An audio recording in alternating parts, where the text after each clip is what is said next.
Eto pa mga ka-GPnatics. Malutikiya, sunog na naman kay Attorney Palsis.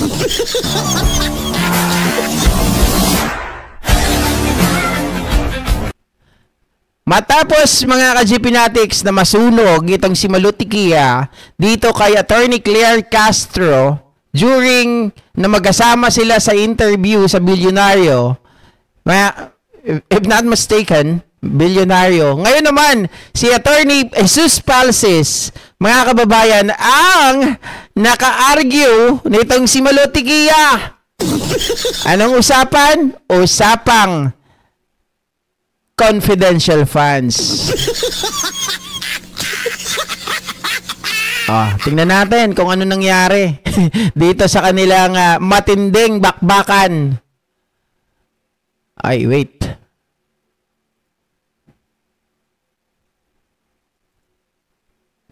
Ay guys, sa mga baka may nanonood dyan na sasabihin nyo, panoorin ko yung video o kaya naman ay basahin ko ito. Sorry sa mga hindi ko nare-replyan. Pagpasensya nyo na talaga at hindi po ako masyadong tukatutok. Nanay ko nga lang minsan ang pinapanood ko eh. Sandali lang Titiriri, titit.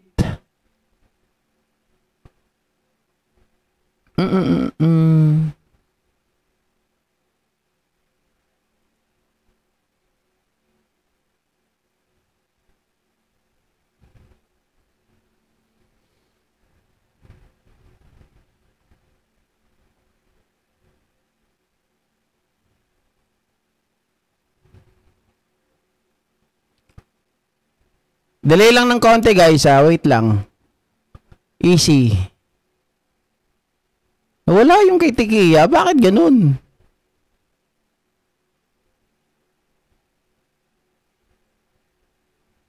So, basahin na lang natin mga kababayan. Dito kasi, meron ditong tawag dito. Sabi kasi, napag-uusapan yung confidential funds. Sabi, kung kaya daw na sabihin ni Sara Duterte that she used confidential funds to investigate Saldico or yung procurement po ng laptop o yung overpricing ng laptop, mga kababayan, bakit daw hindi masabi ni Saldico ay ni Sara Duterte yung kung sino si Mary Grace Piatos. Sabi dito, Malutikiya, nasunog na naman sa debate. Napanood ko yung isang clip ng debate ni Attorney Palsis versus Malutikiya, sabi ni Patrick Aquino. Hindi ko makita yung video eh.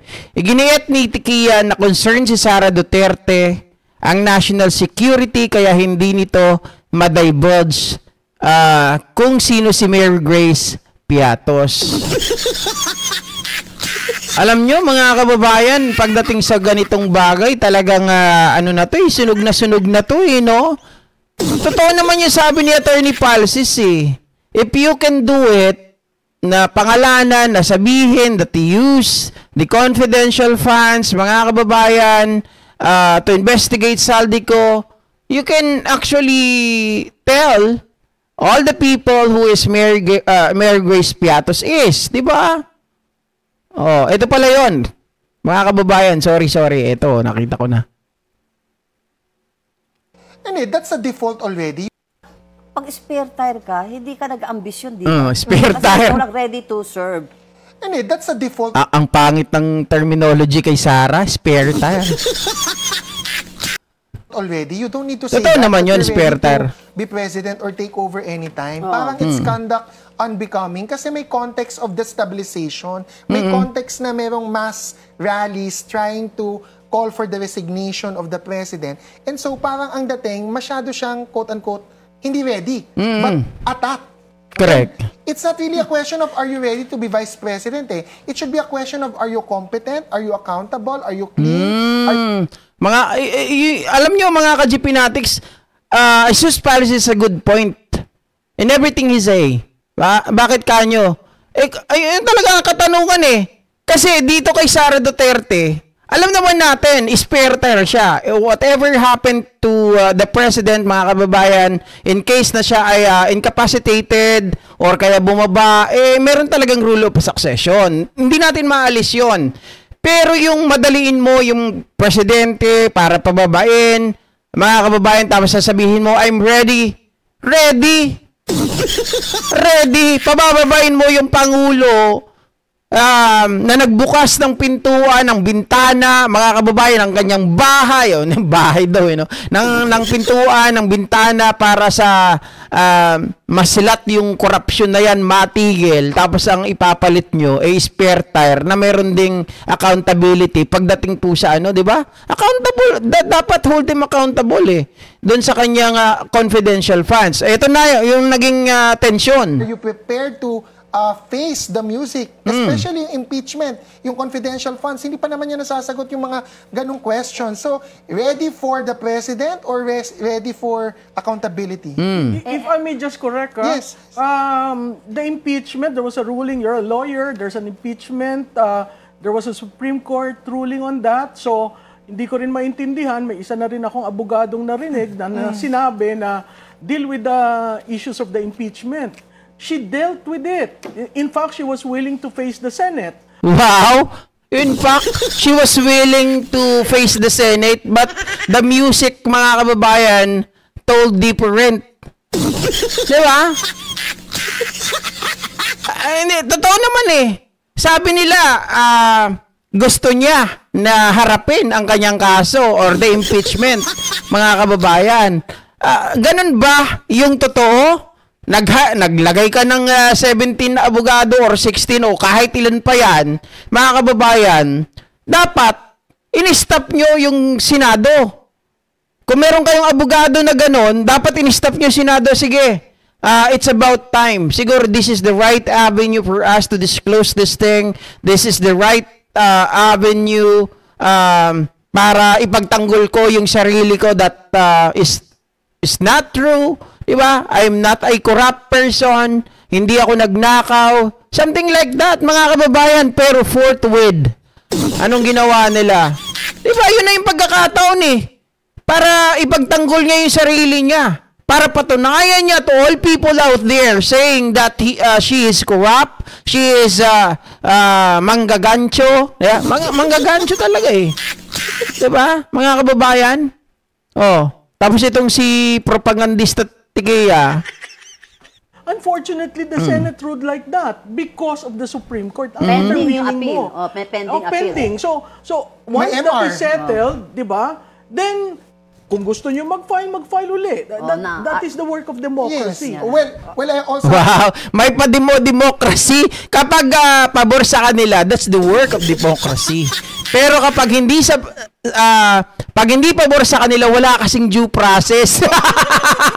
Anak ng tinapakatikiya. Hoy, Attorney Palsis, mag-iingat ka. Baka bigla kang kasuhan niya ni Tikiya. To clarify, number one, it doesn't mean na may Supreme Court decision that we cannot question that she has not answered the substance How can you of the answer impeachment Attorney complaints. Falsis? Tell me, how do you answer? Well, she should outside answer, of the formal... She should answer sino si Mary Grace Piatos. But that is national security. Bakit niya sinabi si Zaldico pinaimbestigan niya? Confidential fund. Of course, that is Bakit national sinabi security yun? because you wanted to know what kind of corruption there is in the If she can share... At isa pa doon, dapat dinagdag mo rin, Attorney Palsis, yung spare tire na gustong ipalit kay PBBM ay malala. Bakit malala?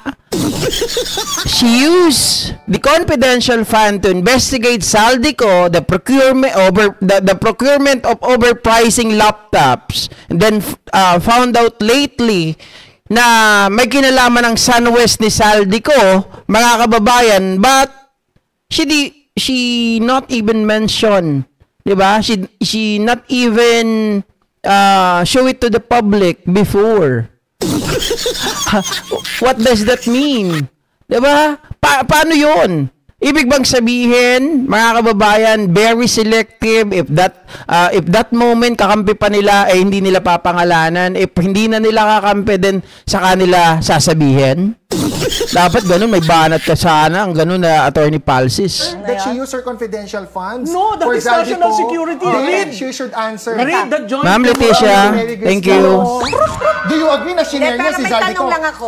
Do you Do agree? I agree with what? Do you Pwede agree that magtanong? it was proper for VP Sara to Tawag disclose ko, doon na that she to. used her confidential funds to investigate Zaldico? Teka muna, hindi tayo nasa...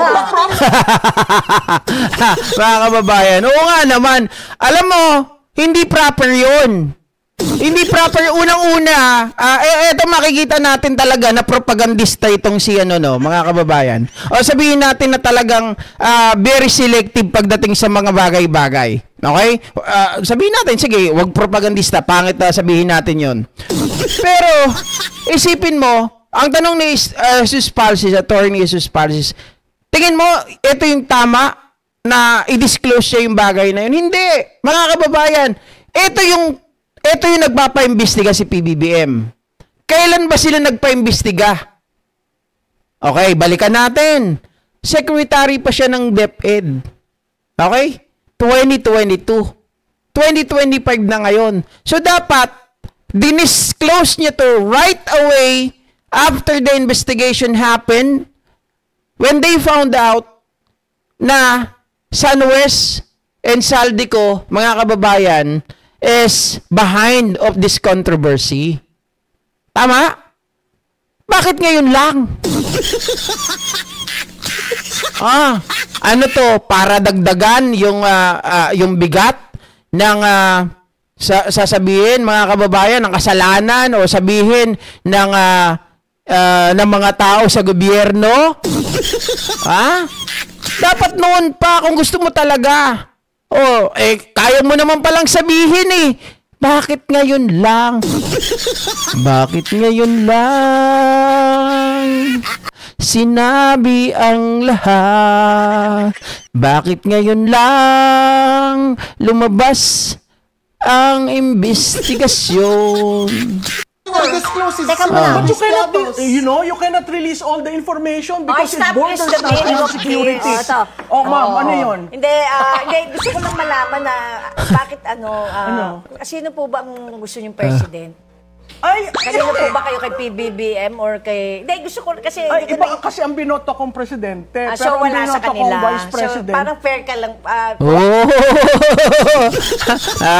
Oy, marami nagtatanong bakit daw nandito si Rupa. Ano daw alam ni Rupa? Uy, mga kababayan, huwag kayong ganyan ha. Si Rupa, pag umaharap sa TV, mukha lang tanga. Pero valedictorian yan. She graduated a valedictorian, mga ka-GPnatics. Kung di ako nagkakamali, o kung hindi man, salutatorian, sige. Diba? Pero ang alam ko, she graduated a valedictorian. Itong si Rufa May. Kaya hindi po siya basta-basta na aanuhin lang natin, mamaliitin. Mas matalino sa atin yan. Tama, Ma'am Leticia. Kung may gusto, may paraan. Kung ayaw, maraming dahilan. At very late, yung pag-disclose, mga kababayan, inantay yung pagkakataon eh. 'Di ba? Very selective.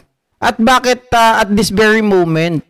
Yung Mary Grace Piatos, sabi ni Tikia kasi ito ay usaping national security.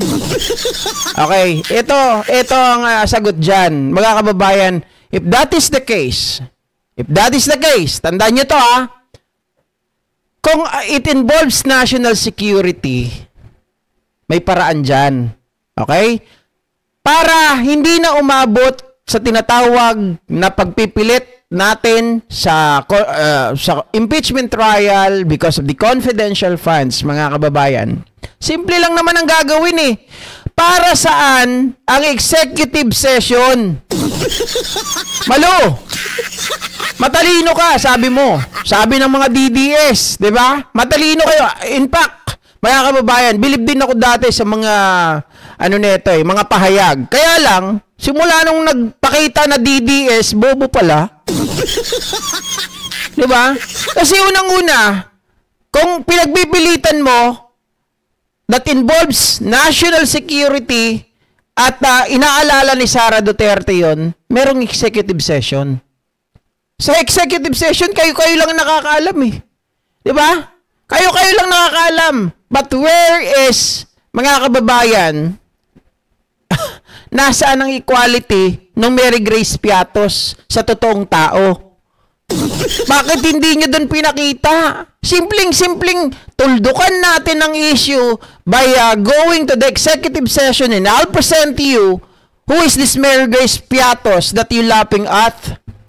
Diba? Mimi Perez, tama, matalino yan si Rupa. Oh, mukha lang tanga talaga. Kasi yun yung ano niya, role niya lagi sa mga pelikula. Tiki is one-sided. Ang papangit ng mga DD. Di ba totoo naman, mga kababayan?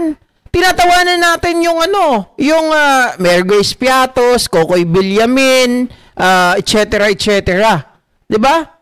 If I were Sara Duterte, mga kababayan, to stop the bleeding, to stop this issue, I will coordinate and say it right away. Present all the document and all the evidence that saying this Mary Grace Piatos is this one. Ganun lang yun eh. Napapa-English tuloy ako. Diba, kabsat na kwan? Diyos mio Marimar. Okay. Dapat talaga mapanagot si Sara Lustay kasama niya mga Congressman DDS at Senator Dishit. Pakaylo G mga yan. Kaya nga lang mababa si PBBM sa survey, sabi DDS yan. Yung survey nila, no? If BP Sara is true to her blah blah, sana nung Quadcom pa niya inilabas para gumaan kaso niya. Kaso itago lang, in return lalo na diin para ma-impeach. Kaya, pati yung to justify the expenditures of 15 million, mga kababayan, they secured yung resibo ng AFP, anak ng baka. Anyway, mga kababayan,